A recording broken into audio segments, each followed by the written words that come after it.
Hello, xin chào anh em, chào mừng em quay lại với channel của mình. Video ngày hôm nay thì mình sẽ chia sẻ đặc biệt là cho những anh em mới chơi, mới bắt đầu muốn tìm hiểu và chơi về cái trò chơi này. Thì cái giai đoạn đầu tiên và quan trọng nhất ở trong cái trò chơi này nó chính là chọn nền văn minh. Chọn nền văn minh nào phù hợp với cái bước phát triển đầu tiên của khi mà anh em bắt đầu bước chân chơi cái trò chơi này.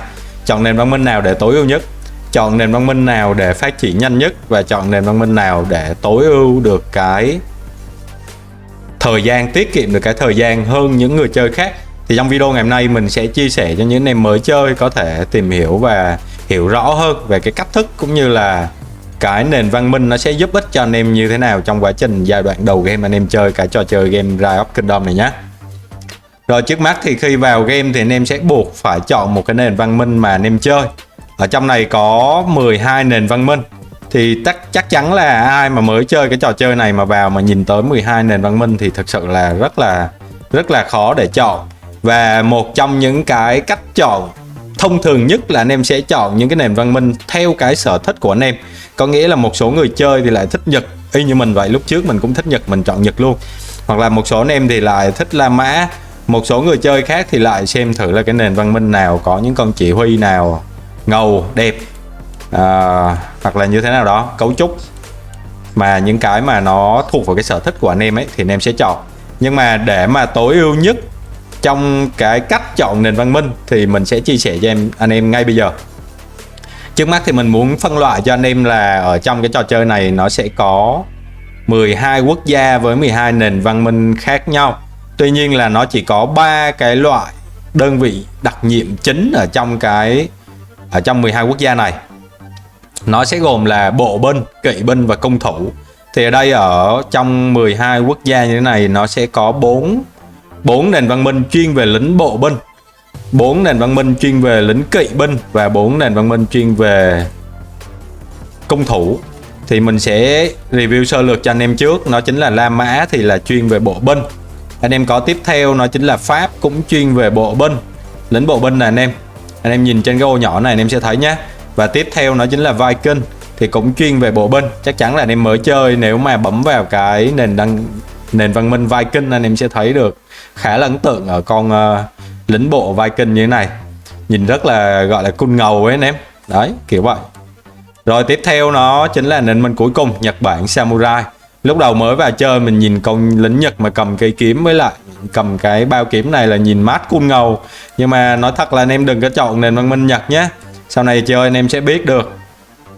Rồi như vậy là anh em mình đã xem xong về cái nền văn minh chuyên về bộ có 4 loại: La Mã, Pháp, Viking và Nhật. Thì bây giờ mình sẽ chuyển sang kỵ nhé. Kỵ thì ở đây sẽ có một kỵ rất là tiêu biểu mà anh em sẽ thấy, nó chính là kỵ Đức. Rất là nhiều người chơi kỵ Đức, 80% người chơi kỵ sẽ chơi kỵ Đức hết. Tiếp đến thì anh em sẽ có một cái nền văn minh kỵ binh tiếp theo, nó chính là Tây Ban Nha, cũng là kỵ binh. Đội đặc nhiệm của nó là lính viễn chinh này anh em. Tiếp theo nữa là Ả Rập, cũng là một nền văn minh kỵ binh. Và cái cuối cùng là Byzantium. Rồi và bốn cái nền văn minh chuyên về cung. Đầu tiên anh em sẽ có là Anh nè, cung Anh. Đội đặc nhiệm là lính bắn nỏ dài nè. Tiếp đến anh em sẽ có nền văn minh nó chính là Trung Quốc. Tiếp đến là Hàn Quốc. Và một cái cuối cùng nó chính là Ottoman. Anh em mới chơi sẽ hay nghe nhiều về cái gọi là chuyên công thì chơi nền văn minh này. Rất là nhiều người chơi đã chuyển sang Ottoman và nhờ cái sức khỏe của lính bắn cung 5%. Đồng thời là tốc độ hành quân cũng là thiệt hại kỹ năng. Cộng rất là nhiều những cái chỗ chỉ số rất là mạnh nếu như anh em nào có suy nghĩ chuyên về cung nhé. Rồi thì vậy thì ở đây mới vào chơi thì nên chọn nền văn minh nào? Mới vào chơi anh em sẽ cần phải có cái tốc độ xây dựng nhà thật là nhanh, rất là nhanh. Mà ở cái giai đoạn mới chơi thì anh em sẽ không có được cái tăng tốc nhiều để anh em đẩy được những cái ngôi nhà chính. Bởi vì anh em biết là nâng cấp ngôi nhà rất là lâu nhé anh em. Bởi vậy mình đề xuất cho anh em cái nền văn minh mà anh em nên chọn ở trong cái giai đoạn đầu game đó chính là Trung Quốc. Một cái mâu thuẫn là anh em chọn nền văn minh Trung Quốc có lính đặc nhiệm là lính cung, nhưng mà con chỉ huy đầu tiên anh em nhận được lại là con tôn tử, nó chính là con tướng chuyên về bộ binh. Khá là mâu thuẫn ở đây, không sao cả. Ngay từ cái giai đoạn đầu game anh em đừng quan tâm quá nhiều về cái vấn đề lính đặc nhiệm. Ở giai đoạn đầu game nếu như anh em đã có con tướng tôn tử là tướng bộ rồi, anh em nên chen lính bộ, không cần biết là lính đặc nhiệm của anh em là lính gì, đừng quan tâm quá nhiều về nó. Anh em cứ chen lính bộ và chơi lính bộ. Và cái khởi đầu của nền văn minh Trung Quốc như thế này, anh em sẽ có được con tướng tôn tử là một trong những con tướng tím được xếp hạng top 1 ở trong cái trò chơi này. Lượng sát thương rất là cao, đam AOE, đồng thời là anh em cũng có thể thủ nhà rất là tốt. Chính vì vậy để có một cái khởi đầu tốt, không có cách nào khác là anh em nên chọn Trung Quốc. Vừa có tốc độ xây dựng nhà, anh em sẽ nâng cấp nhà chính lên rất là nhanh. Anh em sẽ có được cái hàng trời diễu hành. Hàng trời diễu hành là cái này nha anh em. Nâng cấp nhà chính nhanh thì anh em sẽ có được cái hàng trời diễu hành. Đây như của mình là 5 đây, 1, 2, 3, 4, 5 như thế này. Nhưng mới chơi anh em chỉ có cái cấp độ hàng trời diễu hành nó sẽ thấp hơn. Đó, mình ví dụ như vậy. Rồi, vậy thì chọn nền văn minh Trung Quốc là cái khởi điểm đầu tiên. Chỉ huy là tôn tử, và ở cái giai đoạn mới chơi thì anh em nên nhớ là chỉ nâng một con chỉ huy tím lên cấp độ 60. Còn những con khác không nên nâng bất kỳ con nào lên cấp độ 60 cả, chỉ nâng lên tới level 40 là được rồi. Chỉ chơi một đạo chính thôi. Và sau này nếu như anh em chơi một con huyền thoại khác thì khi đó anh em sẽ tính tiếp nhé. Chỉ nâng một con tướng đầu tiên thôi, không cần phải dồn quá nhiều sắt, quá nhiều tượng đèn ánh sao vào cho một con chỉ huy khác. Chỉ nâng một con đầu tiên là được rồi. Rồi vậy thì khi mà chọn nền văn minh Trung Quốc xong, anh em sẽ nâng cấp nhà chính. Anh em sẽ nâng cấp cái nhà chính như thế này lên cấp độ là level 23 nhé. Rồi và khi anh em nâng cấp nhà chính xong thì anh em sẽ trong cái giai đoạn KVK1, anh em sẽ nâng cấp cái nhà chính lên cái cấp độ level 22 hoặc là 23. Mình nghĩ ở trong K1 cái cấp độ nhà chính 22 và 23 mình nghĩ khá là ổn rồi. Tại vì sao, ở đây anh em đã có full cái hàng chờ gửi quân là 5 độ quân diệu hành giống như mình lúc nãy mình đã chia sẻ với anh em ấy. Còn nếu tốt hơn thì anh em nên nâng cấp độ 23 cũng được, 22 hoặc là 23. Sau đấy anh em giữ tài nguyên để anh em chơi KVK1 đã. Phải có tài nguyên thì anh em mới có thể đánh nhau chiến tranh được trong cái map KVK1 được. Rồi tiếp đến thì sẽ sang về cái khi mà anh em chơi xong K1 và sang K2 thì anh em sẽ tiếp tục nâng cái nhà chính của mình lên cấp độ level 25 nhé. Và khi đạt được cái cấp độ level 25 với cái nền văn minh Trung Quốc rồi, anh em đã có nhà chính đạt cấp độ level 25 rồi thì nên chọn cái nền văn minh nào tiếp theo. Mình nghĩ nền văn minh tiếp theo mà anh em sẽ phải chọn đó chính là Hàn Quốc. Ở Hàn Quốc thì anh em sẽ có được cái năng lực nhà thương lên 15%, một cái hiệu ứng boost rất là tốt, giúp cho cái bệnh viện của anh em chứa được nhiều lính bị thương hơn. Chứ nếu mà lính bị thương của anh em mà nó full với bệnh viện nó đầy rồi mà anh em không thể chứa nữa thì lính anh em sẽ chết. Chính vậy là cái thưởng năng lực 15% này nó khá là tốt nhé anh em. Và ở đây anh em sẽ nhận được cái tốc độ nghiên cứu lên 3%, một cái chỉ số boost. Anh em thấy 3% thì nó không nhiều, nhưng đối với những cái tích công nghệ, nâng cấp công nghệ như thế này, 3% cộng với anh em nhặt đá bút các thứ thì nó thực sự rất là nhiều nhé anh em.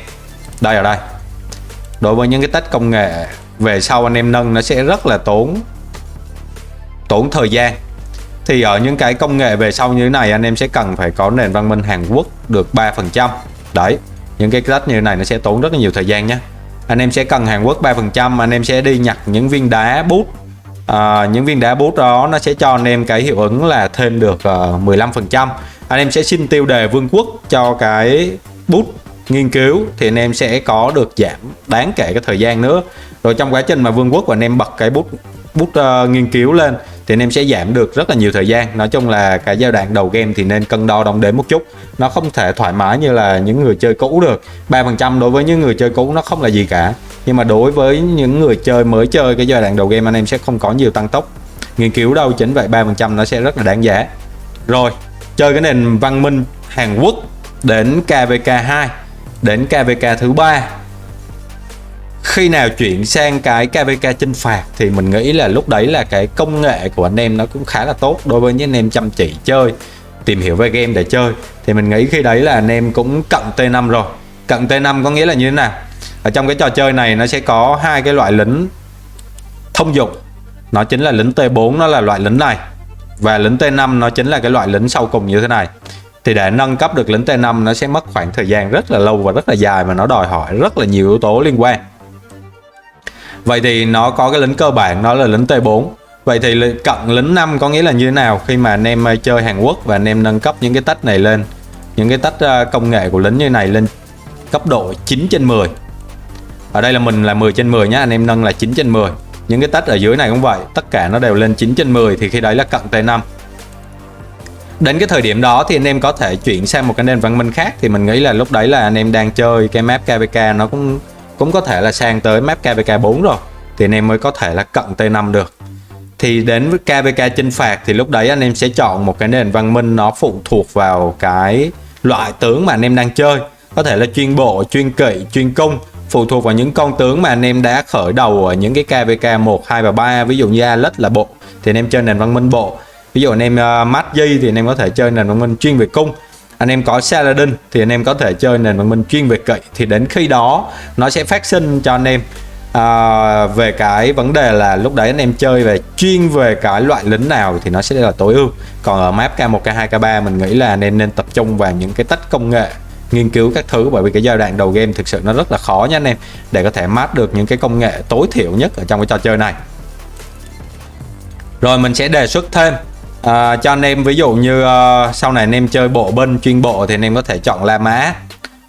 Ở La Mã có cái bút rất là tốt là phòng thủ bộ binh cũng như là tốc độ diễu hành, một cái chỉ số giúp cho anh em trên khi mà anh em đánh nhau sẽ rất là có hữu dụng rất là tốt ở cái tốc độ hành quân cũng như là sức phòng thủ. Một cái nền văn minh tiếp theo về bộ anh em cũng có thể chọn đó chính là Pháp. Nếu như anh em có nhiều thời gian để đánh nhau vừa nhiều thì anh em sẽ cần phải có 20% tốc độ chữa lành bệnh viện. Một cái nền văn minh nữa nó cũng chính là Viking, nhưng mà ở đây thì nó phụ thuộc rất là nhiều vào con chỉ huy sau này.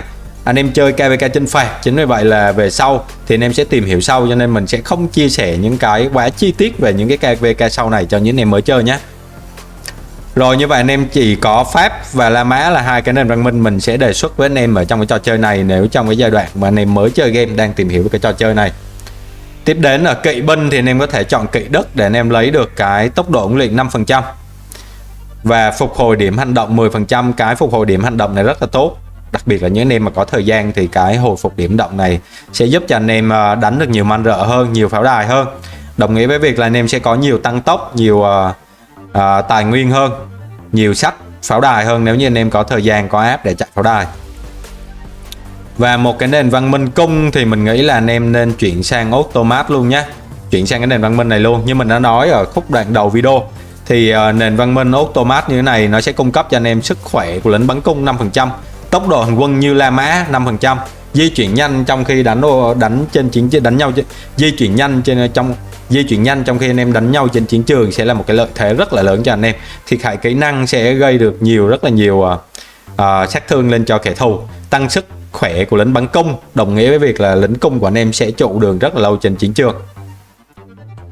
Rồi như vậy là trong video ngày hôm nay mình đã chia sẻ cho anh em, những anh em mới chơi, những anh em đang chuẩn bị tải về game này, những anh em mà đang tìm hiểu về cái nền văn minh nào là chọn là tối ưu nhất trong trò chơi, thì mình đã chia sẻ nó ở trong cái video ngày hôm nay rồi. Hy vọng là anh em sẽ xem được cái video, hy vọng là anh em sẽ chọn được cái nền văn minh phù hợp với cái cách chơi của mình hơn. Cảm ơn anh em đã xem video và hẹn gặp anh em ở những video lần sau nhé.